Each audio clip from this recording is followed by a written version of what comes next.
Hello YouTube. Today I'm going to be comparing the new iPhone 5 to the Galaxy S3 from Samsung. So here is our Samsung Galaxy S3, we have the white model, and here's our brand new iPhone 5 black model. To start off, obviously the Samsung Galaxy S3 has a much larger screen. The screen is practically the size of the iPhone itself. It pretty much dwarfs it, easily covers it up.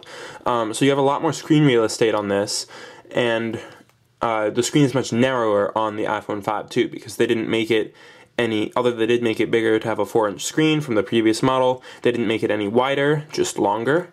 So you can see we also have a crack on our Galaxy S3 screen, but that's not going to impede the function of it at all. You can not even feel it when you swipe, rub your finger over it. So to open up the phones, on the Galaxy S3 you just swipe the screen like that. On the iPhone you have to slide like that. And these are the respective home screens of each device. You can see the Galaxy S3 is a little less responsive. It took a while after I pressed the button for it to go to the home screen. But that's to be expected because this is fresh out of the box and has only had a couple things installed on it, whereas this is much more intensive and has a lot more stuff on it. So it's not going to run quite as fast, but I'm going to do some comparisons. So you can see they both have sort of the same method for switching from screen to screen. The default browser is Safari on here and Chrome on here. And you can see here we have our jailbreaknation.com homepage. Let's go ahead and reload those at the same time. And you can see that the iPhone 5 loads much quicker. These are both connected to the same wireless network. If we go and we go to google.com and google.com here, if we do a search for, let's choose Jailbreak Nation. 1, 2, 3. You can see web pages load much faster on iOS 6 on the iPhone 5. Now, keep in mind that the Galaxy S3 is a slightly older phone. This is a brand new phone, so it's to be expected that it compares a little better. As far as cameras go, we can open up the camera there, and the camera here. Switch it to video mode.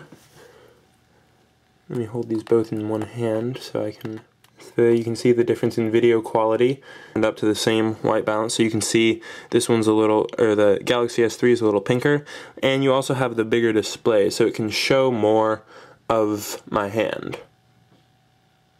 As far as brightness goes, you can see they both have an auto brightness setting. I'm going to go ahead and turn that off, and then turn both of these up to their maximum brightness so you can see how that compares.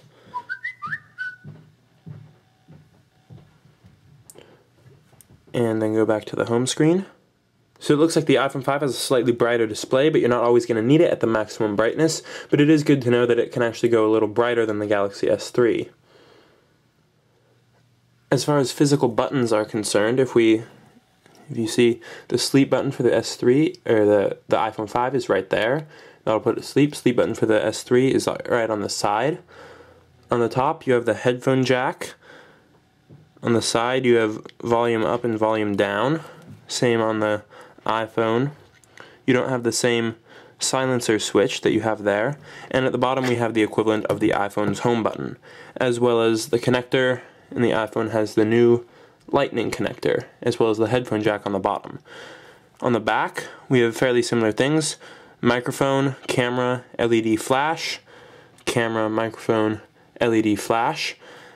And we have the branding. The AT&T is on the S3, just Apple iPhone on the back of the iPhone 5 on the new aluminum backing.